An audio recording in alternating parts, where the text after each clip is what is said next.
Dear all, let me start by welcoming all of you, and especially our speakers, Isabelle Michou, Yasmine Lahlou, Doak Bishop, and Roland Ziadé, and our moderator for this discussion, Professor George Bermann. During last fall's Investor State Arbitration course taught by Professor Bermann and Kabir Dugal, Professor Bermann explained that in the United States, the concept of public policy took shape through a decision by a New York federal judge who refused to annul the Pemex award on the grounds that doing so would be contrary to US public policy. Building on this starting point, we embarked on an analysis of how the concept has developed in other legal orders. The Pemex decision was in 2013, and public policy has continued to play a central role in the field, particularly within the European Union, as reflected in recent decisions by the Court of Justice of the European Union. In this supranational setting, the notion of public policy operates in a particularly complex way. Each member state retains its own understanding of public policy, while the European Union is still in the process of developing its own. The desire to better understand the complex issues is what led me to choose this topic. Our panelists will kindly help us unpack how to define the EU public policy, which fields fall within its scope, what are the implications of classifying certain areas under this category, and finally, how does the EU conception of public policy compare to that of other jurisdictions?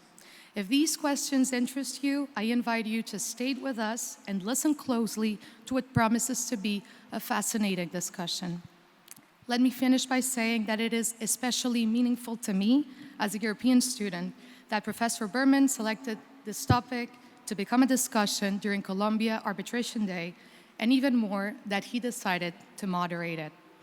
I will leave you now with our esteemed panelists and hope that you will enjoy the exchange. Thank you very much.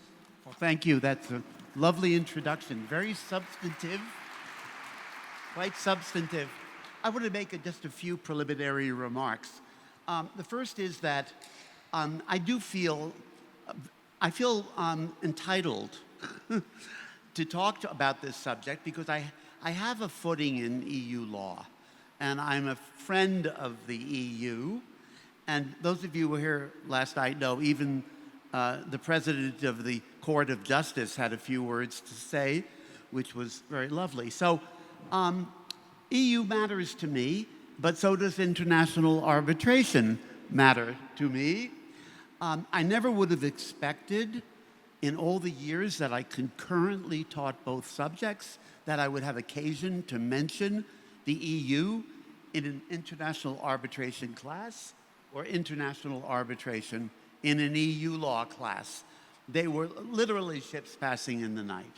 Now, of course, that has radically changed. The good news I have for you is that we're going to put Achmea behind us, okay? Now, I think you all know about the Achmea, Comstroy, PL Holdings trilogy, about intra-EU bits. And it's, I myself have what I told my colleagues, I have Achmea fatigue a little bit. I was actually the chair of PL Holdings, which was the third one to go to the Court of Justice, and got annulled, of course, by a Swedish court on the direction of the European Court of Justice. So I've been directly wounded by the EU's position. And what has now surfaced, it was hiding, I think, a little bit behind the intra-EU bit discussion, is the emergence of a potentially extraordinary notion of public policy, European public policy. And I would simply add that in most jurisdictions, public policy is often invoked to defeat enforcement of an award or seek annulment of an award. It's rarely successful. It's considered to be applicable in rare circumstances. Now, we may have a game changer here. We may have a serious game changer. And one of the challenges this panel has is to try to get an assessment of the magnitude of EU public policy. Its magnitude as well as its depth, its breadth and depth of EU public policy. Now, I asked Roland, who is to my left, if he would undertake the very difficult task of sharing with you what has been, I think, a cascade. I think it's been a cascade of European Court of Justice rulings in the past few years. London Steamship, international skating, royal football, and the older ones. I think, Isabelle, you're going to share a little bit because there's so much jurisprudence that we need two folks for that. I hope you'll start with Echo Swiss, though.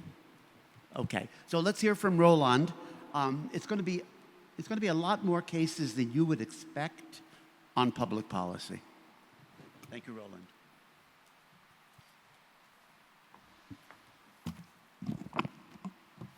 Good morning, all dear friends and colleagues. Let me maybe start by warmly thanking Professor George Bermann and the Columbia International Arbitration Association for inviting me to this panel. It is a pleasure to be back at Columbia Arbitration Day 10 years later, an even greater pleasure to celebrate George's 50th birthday at Columbia. In terms of big picture, I would note that the relationship between the EU law and public policy in international arbitration had evolved over time, from being indifferent and rather peaceful, and George has mentioned ships passing the night, to increasingly tense. To kick off this panel, I have been asked the deceptively simple question, how is EU law public policy defined? To approach this, and in light of the limited time available, I will proceed in 3 steps. Sketch out what we mean by EU law public policy as distinct from national public policy, outline a workable EU public policy test drawn from decisions of the ECJA in the domain of competition law and consumer law protection through notably Eco-Suisse, Mostaza Claro and Asturcom cases, and illustrate briefly how such test is currently being exported to situations where a sanction regime come into play, and end up with some brief practical consequences of all of this for arbitration, including in light of London Steamship, ISU, and Seraing decision, and their indication of the ECJ's growing assertiveness relative to international arbitration. First, what is EU public policy? We all know public policy in the New York Convention sense, a narrow ground for refusing recognition or enforcement of an award when it collides with the forum's most fundamental value, legal values. It is a rather vague and nebulous concept, but a concept known near universally. As to EU public policy in particular, you can think of it as not codified in one instrument, but as having emerged as a construct and developed case by case by the ECJ. Also as a subset of EU norms viewed by the ECJ as so important, of fundamental importance, I would say even, for the functioning of the Union, that national court must treat them as part of their own public policy when reviewing or enforcing an arbitral award. And in practice, as a tool to ensure that arbitration does not become a space where such essential EU requirements are ignored. Within that, it also helps to recognize that EU public policy includes 2 types of ordre public. The ordre public de direction, which are system structuring rules in areas such as competition law, state aid, sanctions, and the core internal market rules on the one hand, and Ordre public de protection, which are aimed at protecting weaker parties, especially consumers on the other hand. The first type of rules preserve the integrity of the internal market and the union external action. The second protect specific groups. Now, where does the EU public policy test come from? The ECG's Eco-Suisse, Mostaza Claro and Asturcom decision, and in particular Eco-Suisse, are the foundation. They do not give us an explicit formula, but they point out to a structured approach.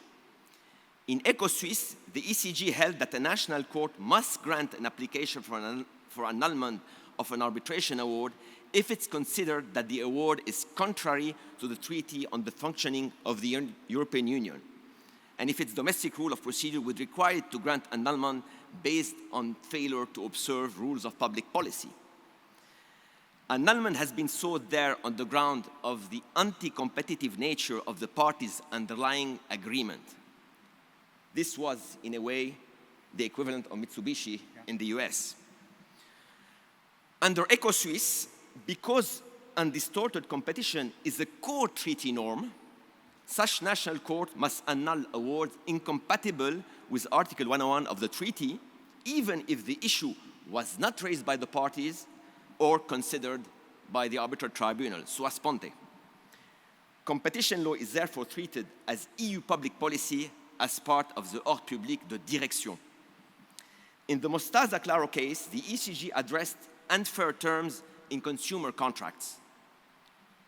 It required national courts at the annulment stage this time to examine on their own motion whether an arbitration clause in a consumer contract is an unfair contract terms under the Unfair Terms Directive, even if the consumer had not raised that point in the arbitration, but only at the annulment stage. And in Asturcom, the court extended this to enforcement to exequatur proceedings in case where the consumer had not even participated in the arbitration proceedings.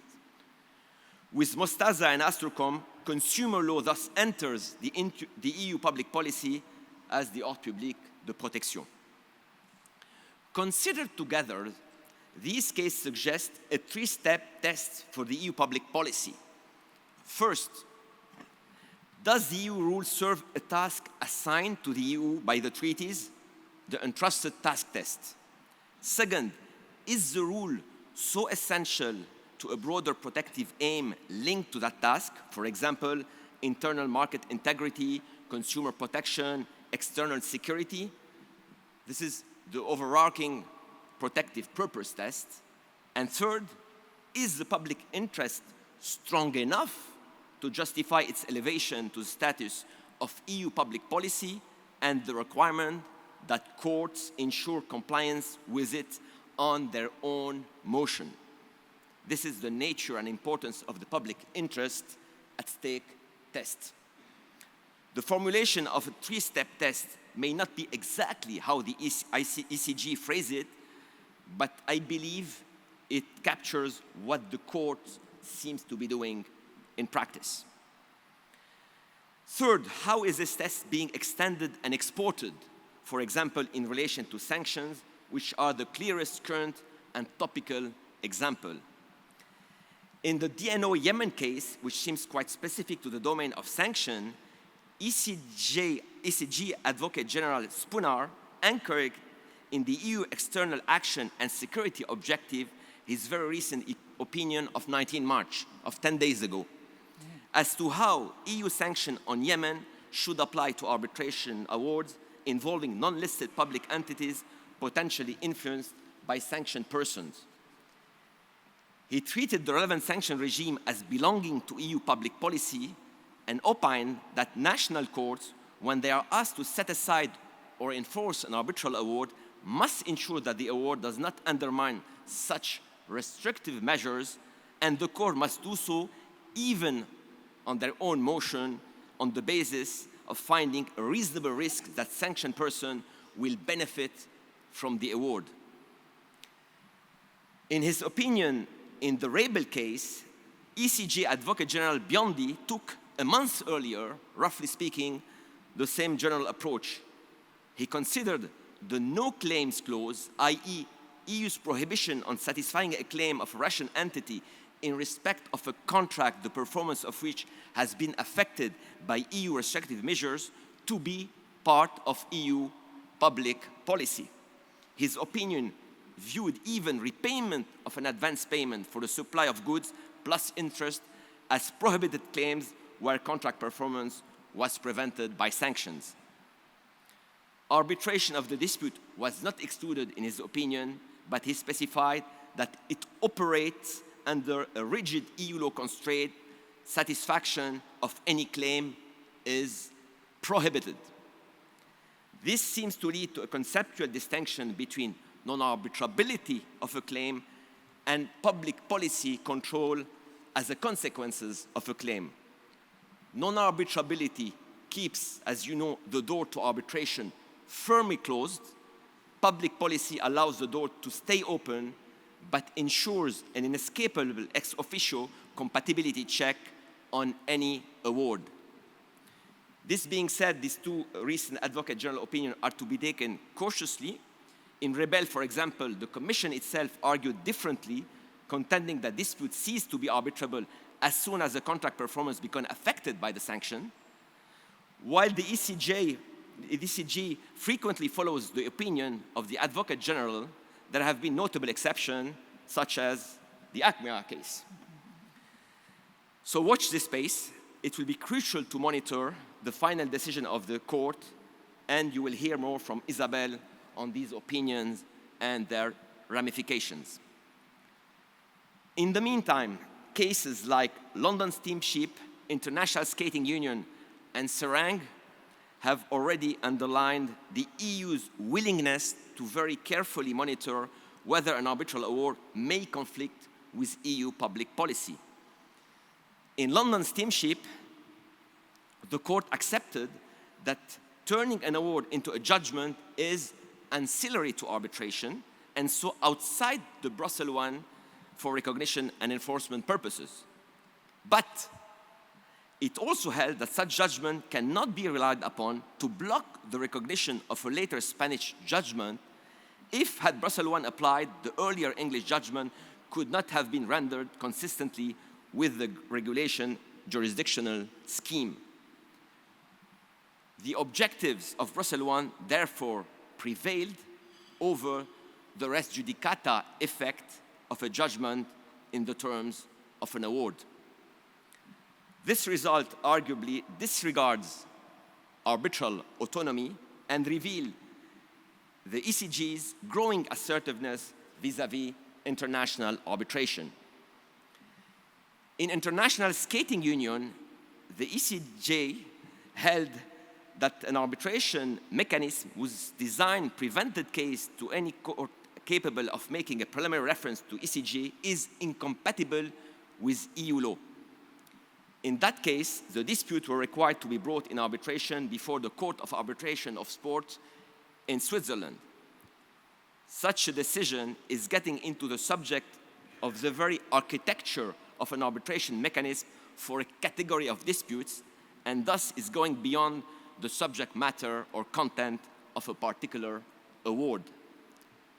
Similarly, and be relieved to hear it's my last case, in the recent Seraing judgment, which also involved sport arbitration before the CAS, here in respect of a Belgian football club and its disagreement with the FIFA disciplinary decision under its regulation as to status and transfer of players, the ECJ held that an arbitral award rendered outside the EU, in that case in Switzerland, pursuant to a compulsory arbitration regime, and this is important, cannot be given full effect within the Union unless it has been subject, directly or indirectly, to review by a court that can refer question to the ECJ and apply the Charter's guarantees of effective judicial protection. In Izu and Seraing, arbitral finality has to take backseat to the issue of effectiveness of EU law. The court saw this CAS award as touching upon matters of EU public policy, such as EU competition law and free movement rules, and considers them thus as necessarily subject to review by EU court on public policy grounds. Since time is running out, let me end and sum up with brief remark on 3 practical consequences. First, whenever a case touches core EU fields, competition, consumer protection, state aid, sanctions, or effective judicial protection, for example, it is prudent to assume they are in the EU public policy, generally speaking, red zone, and we'll come back to the detail of the specific provision and the block. Second, awards in that zone will face heightened scrutiny at the set-aside and enforcement stage in member states. Courts are obligated to apply every public policy lever their domestic law gives them to ensure compliance with EU norms, even if no party invokes EU law. And third and last point, EU public policy review does not necessarily, and you've understood that, mean non-arbitrability. The model is subtler. Arbitration can proceed, but award must be drafted to survive an EU public policy stress test at the seat and at likely places of enforcement. If we conduct our proceedings and draft our award with that stress test in mind, EU public policy will remain a constraint, sometimes an uncomfortable, some would say a very uncomfortable one, but not an existential threat. There is no doubt that EU public policy is no longer a marginal exception. It is increasingly invoked and is overlooked at the peril of those who do so. Thank you very much. Thank you, Roland. That was brilliant. We're going to have a very brief conversation about this, but we want to hear from Isabelle very soon. I just want to make 2 quick remarks. The first has to do with the first case that Roland referred to. It's called Echo Swiss. It's the European Mitsubishi case, as we often say. Now, the European Court of Justice scheduled the oral hearing in that case specifically for a visit by the US Supreme Court. That's how important that case was. It put it on the calendar so that the US Supreme Court members would be there and observe what happened. I had the good fortune of being a moderator at that event, and the leader from the court at that time was Sandra Day O'Connor. Now, after the argument, they attended oral argument. After the oral argument, we retreated to a back room, and correctly or incorrectly, the European Court asked the US judges how they would decide the case. I'm not sure that's proper, but they did. And what Justice O'Connor said, first, she said, this case, and she used a term that the Europeans didn't know, she said, this case is a slam dunk. Now, that's basketball vocabulary, but what she was saying was the case that you have carefully selected because it is so important and so difficult is a no-brainer. Okay? And then she said, the lawyer waived it. They waived it. End of story. It's remarkable. And there was a little disconnect between the 2 courts in that connection. The other thing I want to say is when Echo Swiss came out, followed by Mostaza Claro, those of us following it said, okay, what the European Court of Justice is doing is singling out areas of the law, singling out domains that will be characterized as public policy domains. And they were competition law and consumer protection. And most of us were just speculating as to what's next. Is all of EU law public policy? Or is it just sectoral? And now we have heard from Roland that actually EU public policy requires that EU law be effectively administered. Am I correct? EU law be effectively administered by arbitral tribunals. And if it is not, the award is subject to annulment. And I don't see any sectoral limitations to this. Now, we're going to have a discussion about that, whether there remains a sectoral limitation to public policy. But if the court's view is that in any case involving EU law and arbitral tribunals, rulings on EU law are subject to EU law review, the standard being, did the tribunal effectively apply EU law? Now, I don't have to tell this group, do I, that that is a pretty remarkable proposition in comparison with our expectations. So this is a fast-changing field, and the cases that Roland cited, they're brand new. I mean, they're the last couple of years.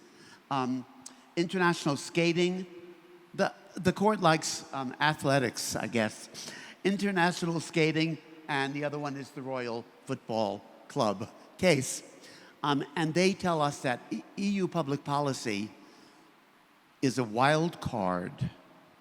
And what Doak is going to do at the end of our session, if I let him, is try to compare the European Union conception of public policy with the conceptions of public policy that predominate elsewhere in the world. And you can imagine what he'll have to say. Now, actually, Roland didn't exhaust the cases. Isabelle has a few she'd like to talk about. I think after Isabelle, let's have a little short conversation, but these two presentations will give you a good sense of what the jurisprudence, very recent jurisprudence of the European Court of Justice, the use it is making of public policy, and the threat that it presents to international arbitration. And unlike intra-EU bits, which have all been terminated, so that the intra-EU bit problem is really behind us, EU public policy is here to stay. Isabelle, can I ask you to take us a few steps further in the case law? And thank you. And let me focus on one case that Roland mentioned briefly earlier, which relates to sanctions, the Reibel case. It is one to watch. We don't have yet the decision of the European Court of Justice, but it's very much illustrative of the current tension between EU public policy and commercial arbitration. And if I may say, it may have far-reaching consequences for the main stakeholders. For the parties, whether or not they can refer disputes to arbitration. For arbitral tribunals, whether they can decide disputes involving EU public policy issues. And for national courts, whether the standard of review is still limited or should it be open up to a full review. And this Reibel case has, to me, the potential of being the Achmea for commercial arbitration. So I know that George mentioned that we should put Achmea behind us. The problem is that potentially this Reibel case may be the Achmea for commercial arbitration if the European Court of Justice decides to follow the most extreme position of the EU Commission, rather than the more moderate opinion of the Advocate General. I will not repeat, of course, what Roland said. Sanctions are clearly characterized as public policy in the EU and in each member state. And until recently, issues of EU policy, public policy, could be resolved through arbitration. And I'm not going to repeat the foundations of the EU case law on this, on which commercial arbitration has built and developed. But I think it's worth just at least to take the main takeaways. Nordsee case was the first in 1989, where at the time it was called the Court of Justice of the European Communities, ruled that an arbitral tribunal is not a permanent court or tribunal of a member state, and therefore an arbitral tribunal cannot therefore request a preliminary ruling on EU law. But that's important because that case, Nordsee, 1989, first confirmed the autonomy of commercial arbitration, but also outlined the trust that the EU gave to arbitrators to apply and decide EU law issues. That was very important, and the whole case law was built on that first main pillar. Eco-Suisse was the second one, and here that was slightly different, but the point was that EU law, even of public policy nature, could be referred to arbitration, but arbitral awards had to be subject to the limited judicial review of the national courts, with the consequence that national courts had to set aside an arbitral award if contrary to EU competition law. So basically that Eco-Suisse decision was considered key to ensure efficiency of commercial arbitration. Moving back to the recent sanctions case, the Reibel case, that's potentially what is at stake if the ECJ decides to follow the very extreme position of the EU Commission.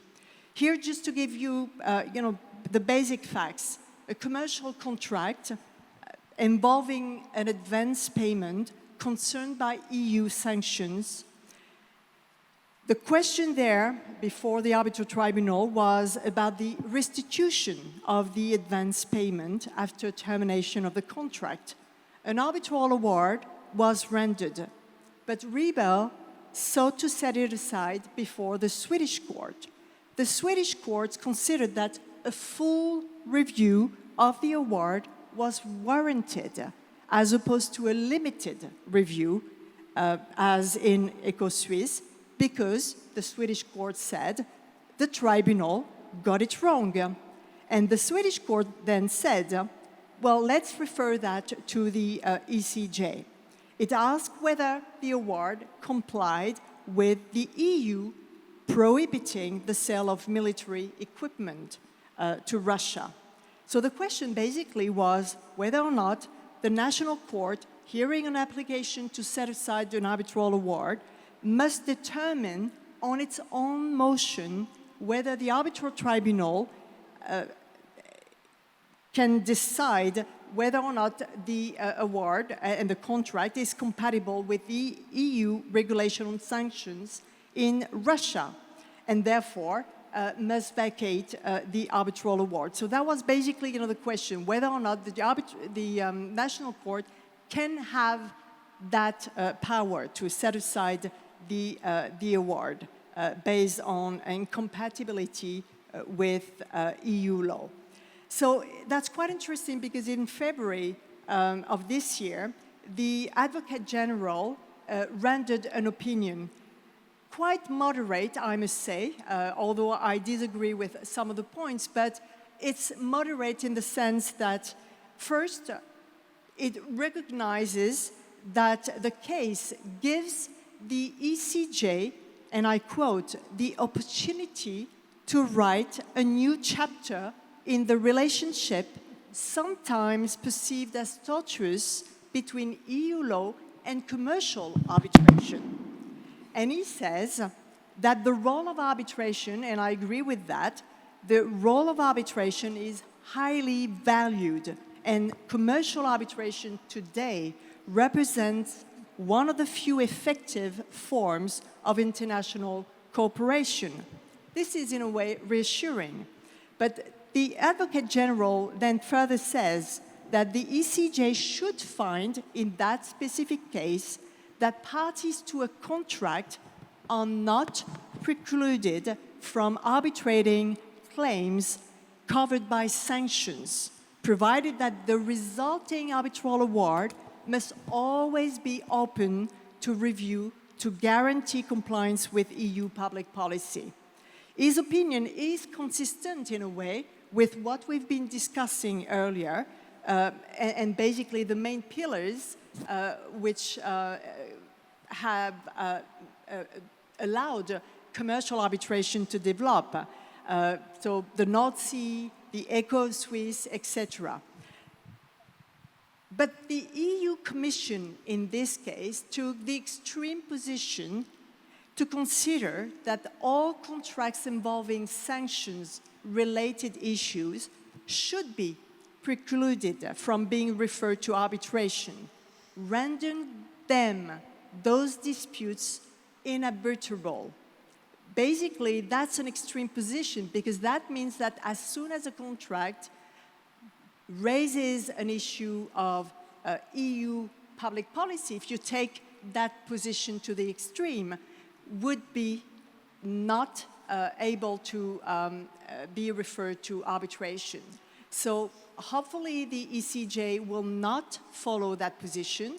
But if you remember the Achmea case, the ECJ did not follow what the Advocate General said, but took an entirely different position.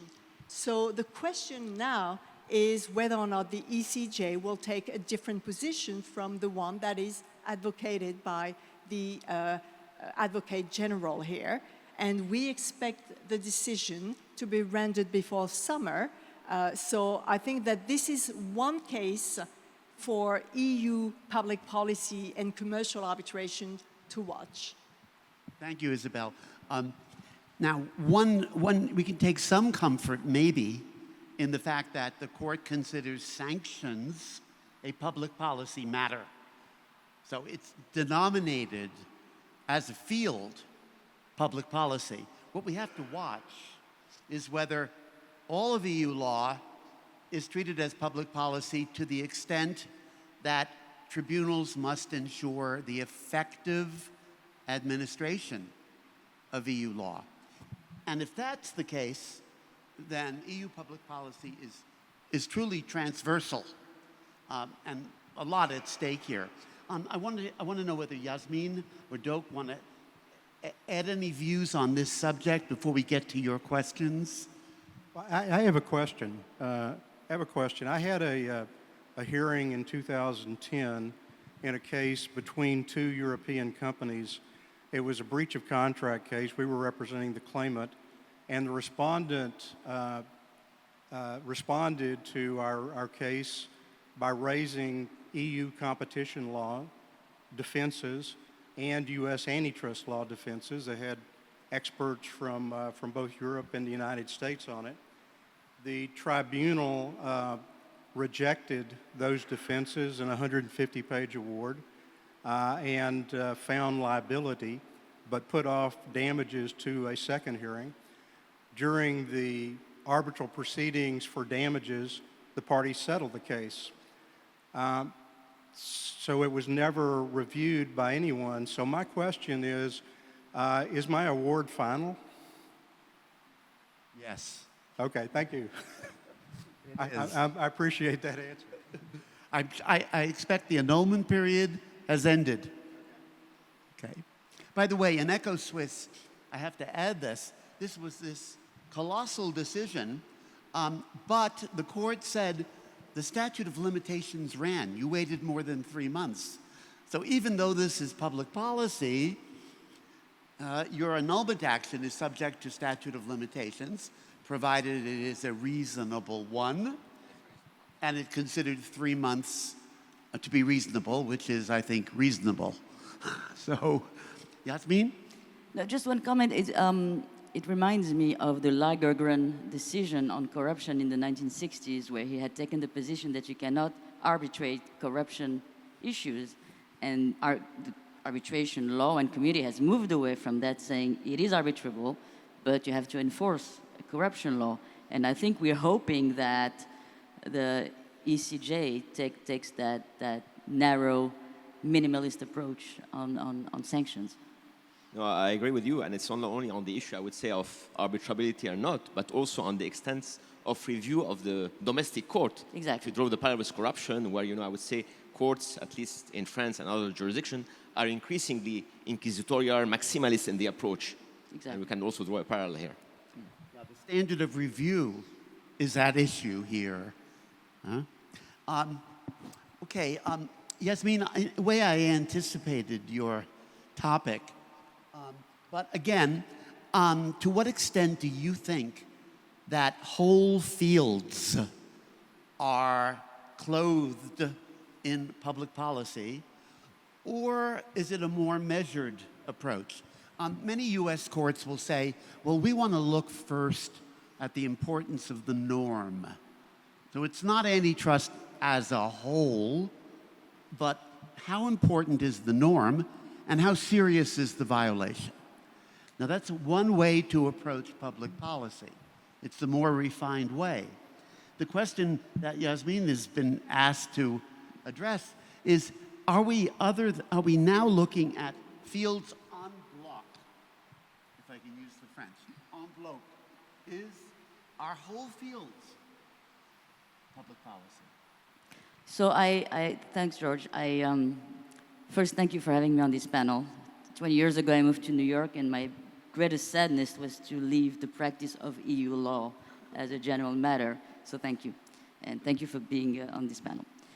So this is the million-euro question, and because it touches on a critical point that the interaction between arbitration and sort of party autonomy, the role of the arbitrator in applying mandatory law, especially when neither the arbitrator nor the seat of the arbitration are in the EU.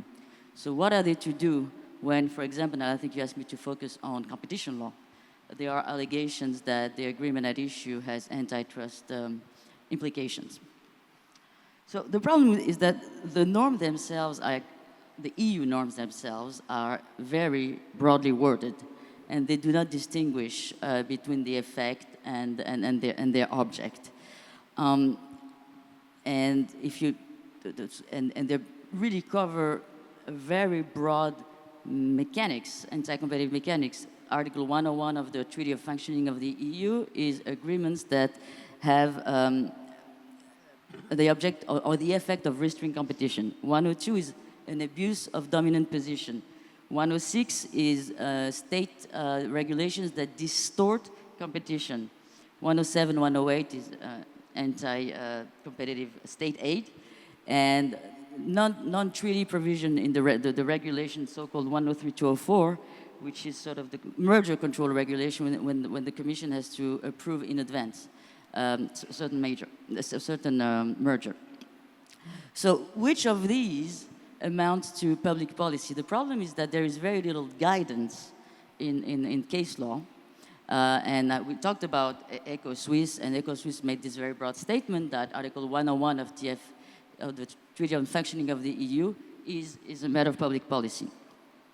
There is consensus that the main objectives of competition law are to protect consumer welfare or the individual benefits from consumption of goods and services, as well as to prevent practices that can fragment the internal market.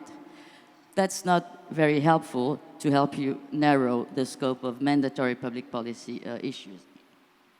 And based on what we just discussed, and the case and the review of the ECJ cases available, it seems that the answer is that really any violation of EU competition law will count. And that is because the texts themselves do not distinguish between serious and minor violation. And the ECJ's analysis in ECO Suisse that Article 101 TFOU as a text is under the EC system part of the fundamental system to ensure competition, then there is no reason to exclude other provisions from the scope of public policy.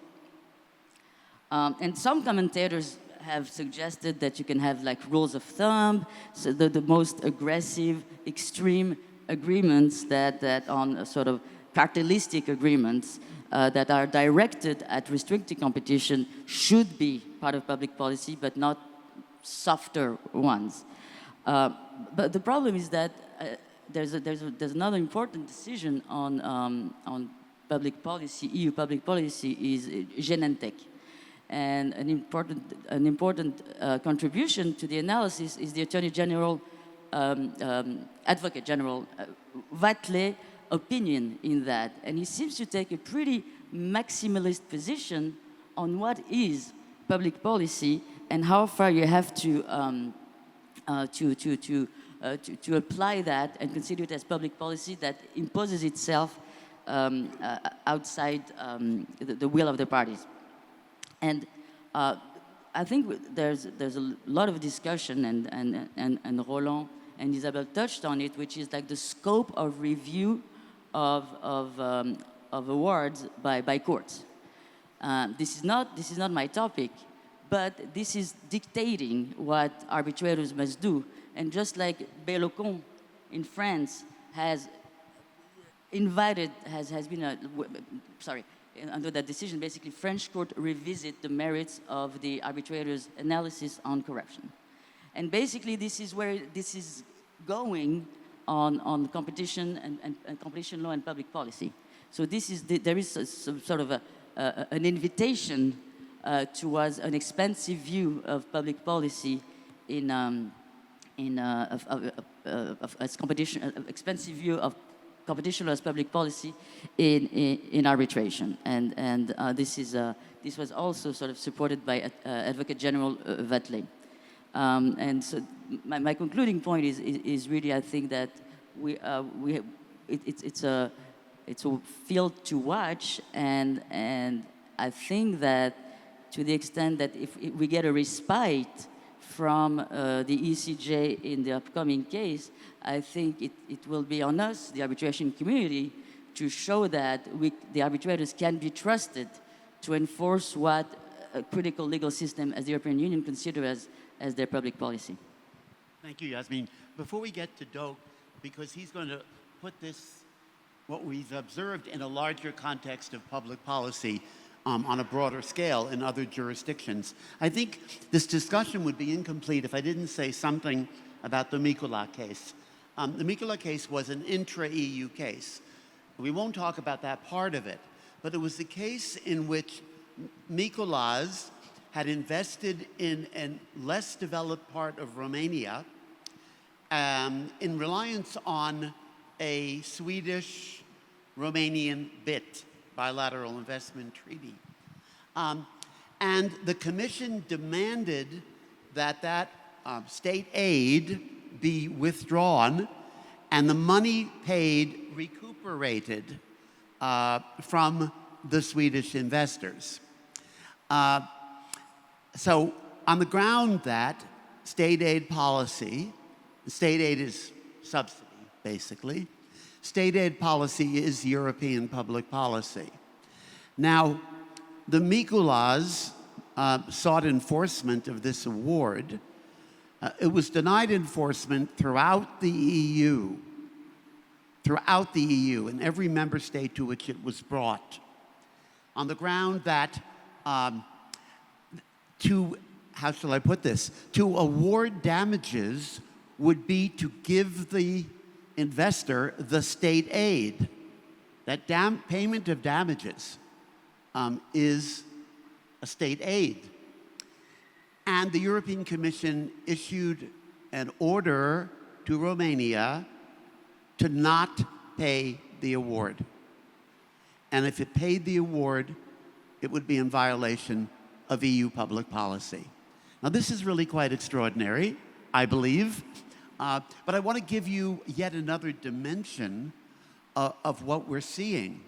And we don't have the time to get into the question of anti-suit injunctions and counter-anti-suit injunctions, but I want to alert you to the fact that we're seeing anti-suit injunctions to prevent successful investors from enforcing their awards even outside of the EU.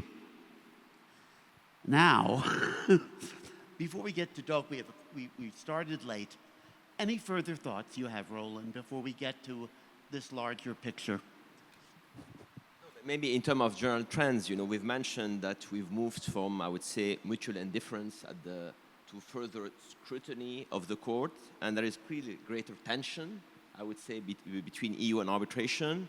The reason of the initial disconnect is probably the fact that we have the arbitration exception within Brussels I, and the fact that tribunal lacks standing to make reference to the ECJ, arbitral tribunal I meant. And now we see that there are expanded definition of what is EU public policy, a growing catalog of potential norms, intensification of judicial review, and a fragmented application of various jurisdictions. And all that, I would say, participate to the tension, if not collision. As you know, there is a tension also between different sets of rules.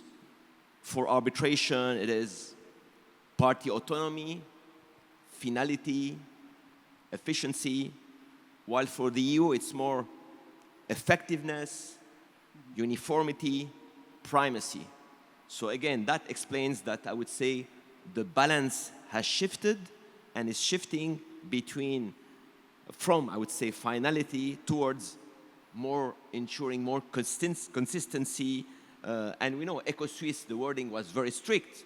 It was limited in scope and only in exceptional circumstances. I'm not sure we reviewed this wording in the most recent decision. Isabelle, any thoughts at this stage? No, I would simply say that we've been talking about Achmea and staying away from that.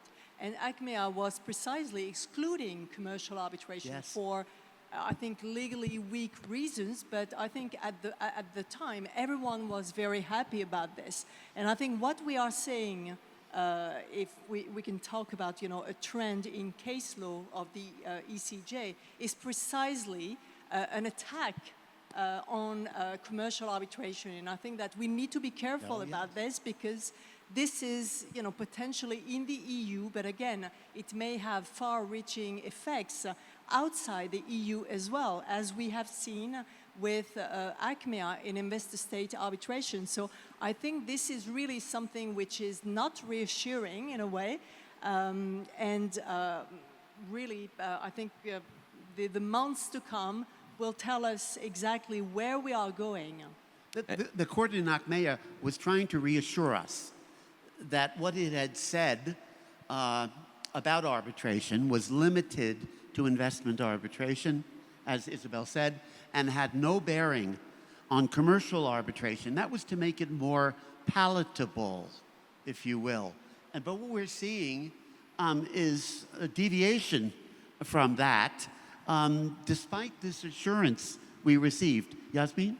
There is a real inconsistency if the ECJ goes that extreme maximalist route with the New York Convention, with the member state obligations under the New York Convention, especially if you consider that sanctions per se are non-arbitrable, because sanctions are different from a specific subject matter. You have to understand that the EU treaty trumps all other treaties, and that includes the New York Convention.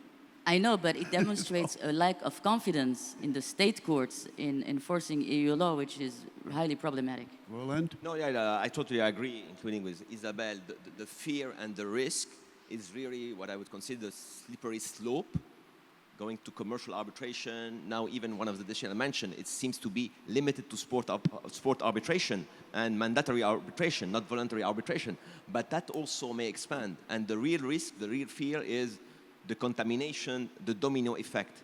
I don't think we can overlook it. We should not overstate it, but it's here, it's present. So let's see.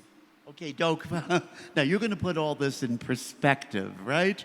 How does this, I think we all have a preview, I think, but how does all of this compare to your assessment of how public policy is treated across the board among jurisdictions? How extreme is this? Yeah, I think we already have the answer. I think Roland's summary, the key word was primacy that I took out of it. But my thesis, and I think it's a very strong and clear thesis, is that the EU is an outlier. In fact, it's very much an outlier, both in its definition of public policy as applied to the enforcement of international arbitration awards, and in how it applies it to public policy. Now, if we look at the content of public policy more generally, taking the United States, the United Kingdom, and Switzerland as just three examples, those three countries define public policy for purposes of the New York Convention relatively narrowly and restrictively and with a pro-enforcement bias. They limit public policy to issues like basic due process, illegality, and corruption. And for example, the United States standard for public policy is the most basic notions of morality and justice. And that's a very narrow standard.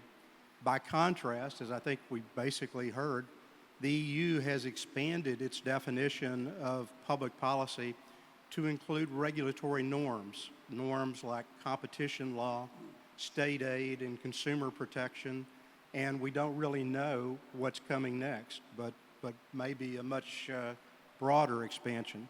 So in other words, the EU includes now its substantive laws as part of its public policy, rather than limiting public policy to basic due process and illegality like most nations do. So the EU is applying its public policy standard very broadly and expansively. But that's only part of the story. The second part of the story is that beyond merely the content of EU public policy, the EU asserts the autonomy of EU law, that only the Court of Justice can interpret EU law authoritatively, and then it applies that standard so that arbitral awards issued outside the EU, which is why I raised my question earlier about my award, whether arbitral awards issued outside the EU, it applies it so that those awards cannot be deemed final or res judicata because they're not subject to review by the Court of Justice. Now, no other country that I know of applies their public policy norms like the EU is doing right now. Now, you asked me also to talk about a second issue, which is the relationship between EU public policy and the autonomy of EU law, which I understand to really be talking about or asking about the collision between the EU's concept of its autonomy of the laws and the autonomy of international arbitration through the finality of awards. And I think that relationship is twofold.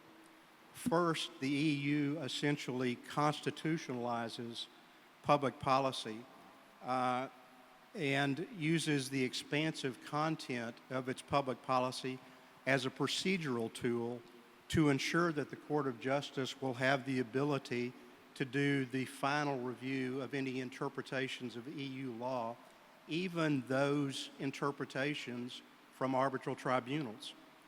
And second, the Court of Justice uses the autonomy of EU law to effectively subordinate the autonomy of arbitral awards, namely their finality, to the autonomy of EU law by subjecting those awards to a substantive merits review by the EU before those awards can be deemed as res judicata or final. Now, this is basically the collision between the autonomy of EU law and the autonomy of international arbitration awards, with the EU subordinating arbitral awards by using both an expansive interpretation of public policy and the autonomy of EU law. So these ships that were passing in the night are colliding. We're going to get questions immediately. We started late, so we're going to take a little more time.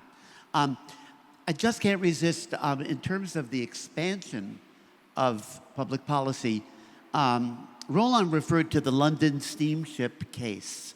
I just want to point out that in that case, an action was brought in Spanish court, and it was pending in Spanish court. And then an arbitration was begun on a related matter, and the award came out before the Spanish judgment came out, okay? And that award, we were told by the European Court of Justice, is to be annulled. Why? Because the principle of lis pendens, I think we all know what lis pendens is. The principle of lis pendens is EU public policy. Therefore, this award is annulled because the arbitral procedure was introduced after the Spanish litigation had begun. For an American audience, the idea that lis pendens is a matter of public policy is absurd. It's a discretionary doctrine. It's not binding on us. It is binding under EU law, under the Brussels regulation. But this meant this otherwise impeccable award was unenforceable, according to the ECJ. Now, Kathleen, did I see your hand up?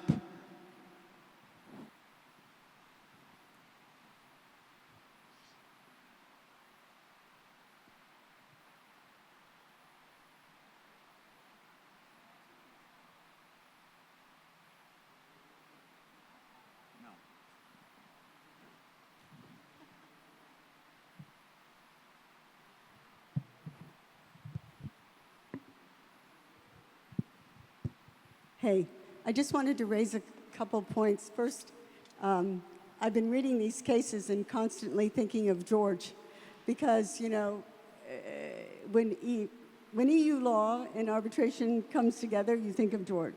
So it's a delight to be here and an honor to be at your celebration of 50 years. With respect to the question, I noticed that nobody mentioned data protection, because data protection is, under EU law, fundamental public policy. Yes. So the question becomes, what do we do, right? So you're sitting in an arbitration in New York with a European party. Anyone can raise a data protection issue in an arbitration because data protection is all over it. So then, do you raise it as the arbitrator? Do you not raise it? And then, if you're in the European Union, so do we now say that every case that involves a European party per se must be seated in the European Union? Because if not, it's not enforceable because it can't be taken to the EU court? I think that is the case. I mean, I think that's probably the better advice. And then over my practice, I have seen what I think was a fundamentally minimalist approach. For example, in France, I dare not speak about France in front of the two of you, but in my experience, France took a relatively minimalist approach until now. And now it's gone, like everybody else, to the other extreme. I really don't think we risk anyone saying that all of EU law is public policy.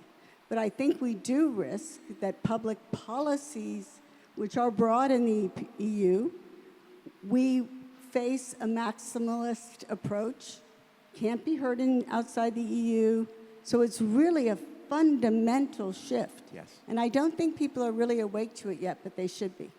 Yeah, the French position originally after Echo Suisse was that only, and this is literal, flagrant violations of competition law would lead to the annulment of an award, and that's gone. Now it's de novo. It is de novo review, without question. And you're correct. I think data protection is EU public policy. And if it isn't obvious to everybody, arbitrators are under some pressure now because the ECJ is saying you must raise any and all EU public policy issues, whether or not the parties have raised them. And if you do not, your award's annulled. Your award is annulled. There's a lot there. What about the AI Act? Is the European AI Act fundamental? Is it public policy? Let's hope not.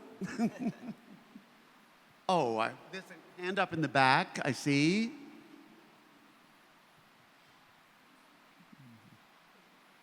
Professor, thank you so much. My name is Camila Bogdan. I'm from Romania, and I would like to reference the MLA public policy situation.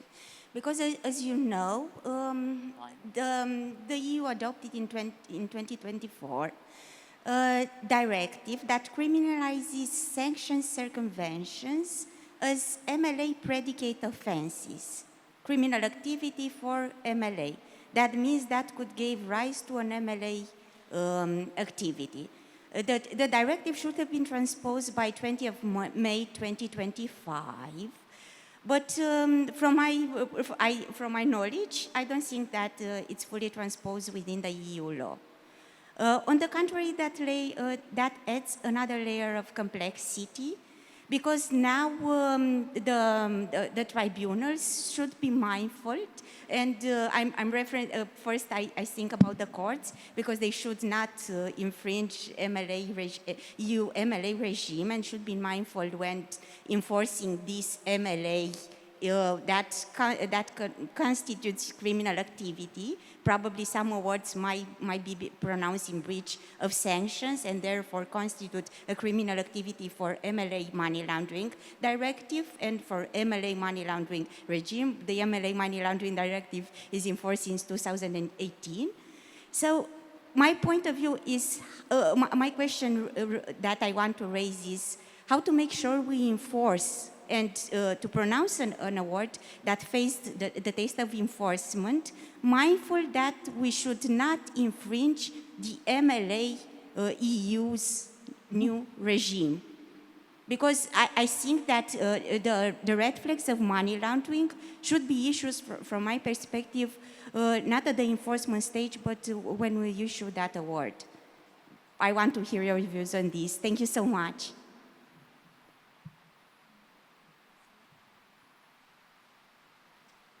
Oh. Do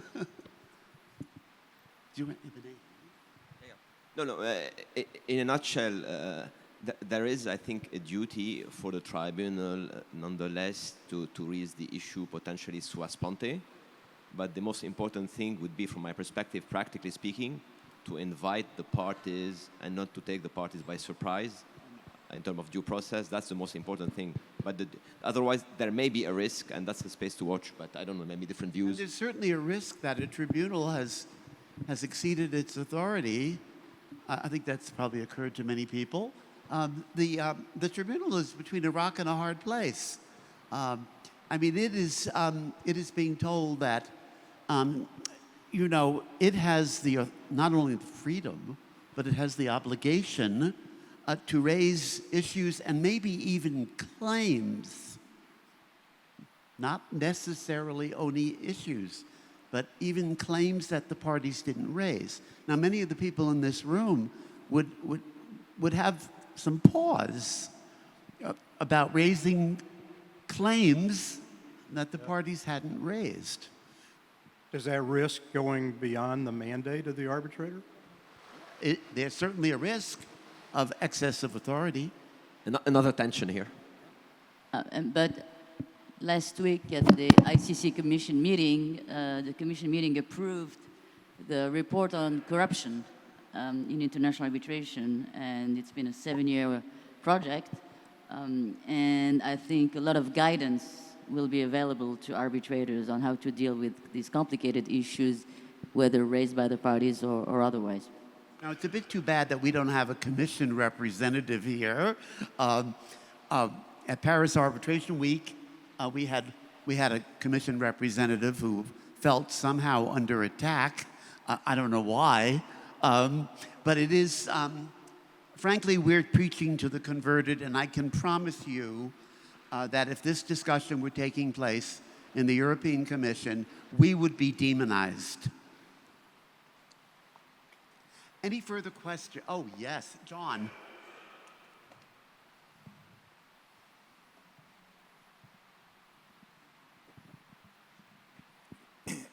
I'm not sure if I've missed this or not, but it sounds to me like the European Court of Justice is sort of blowing by what I thought was a well-established distinction between courts of primary jurisdiction that can set an award aside and courts of secondary jurisdiction that can only decide whether or not to enforce one.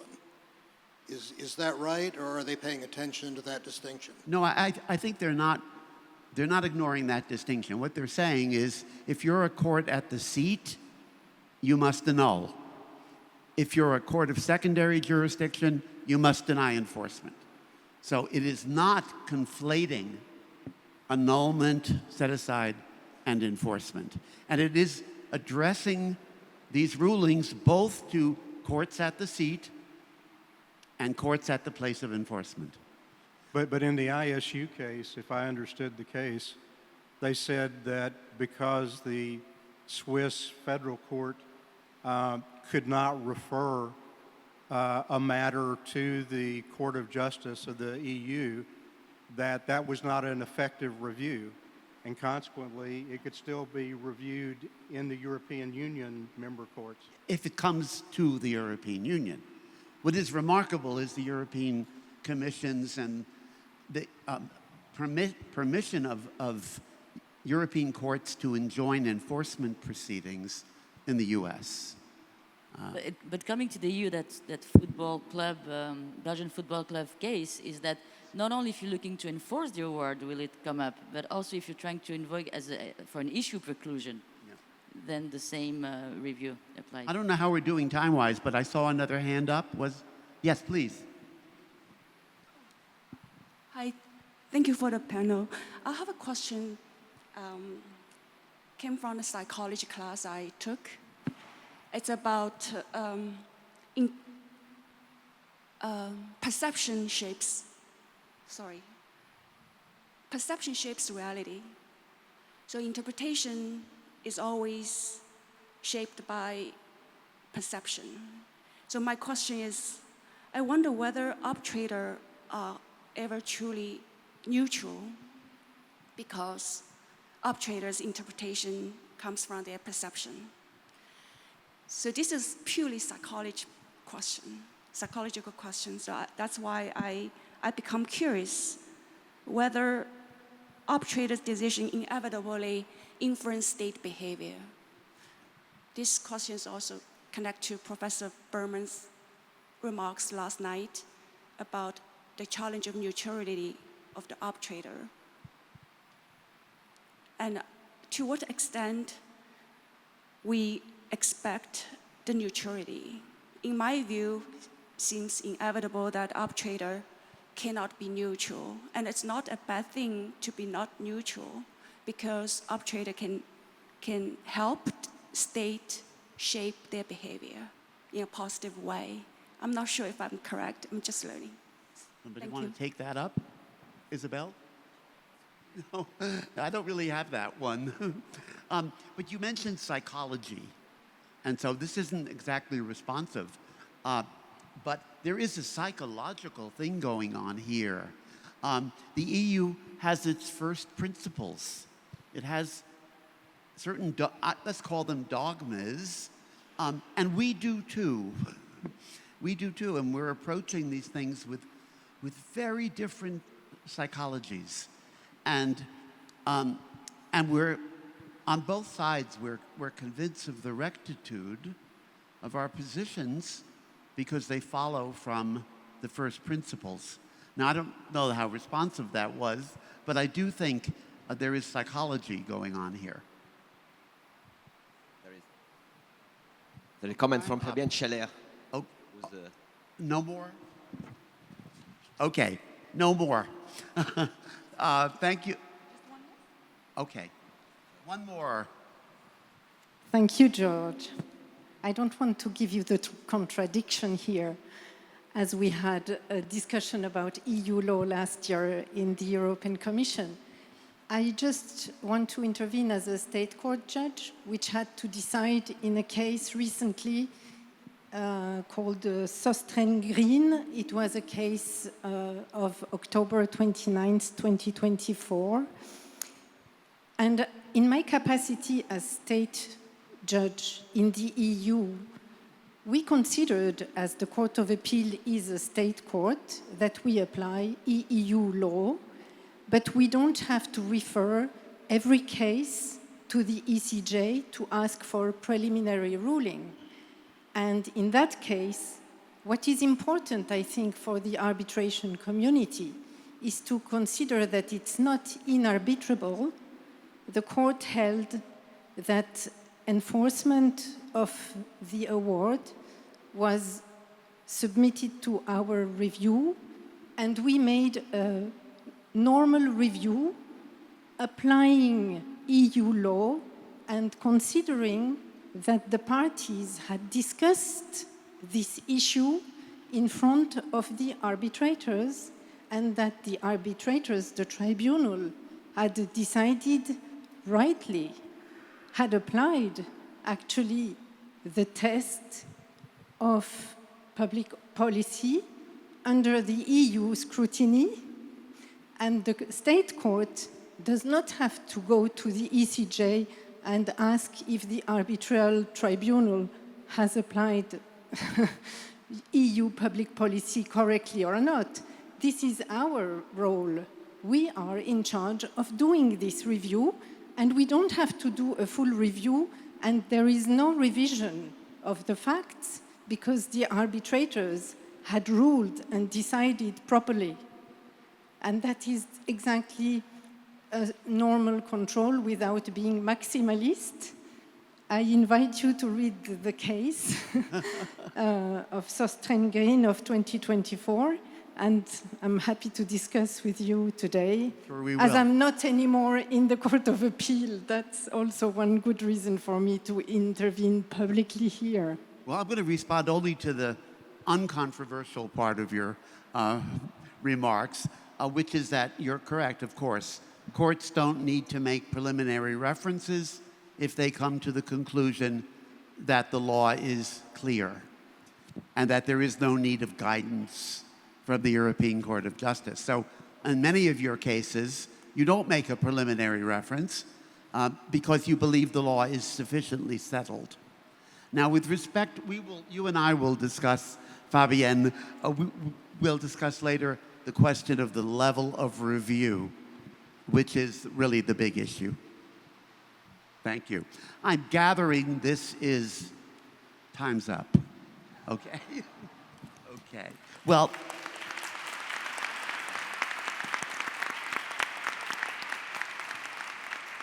I didn't even have to ask you to recognize the quality of this panel. Thank you for doing so. Thank you. Thank you.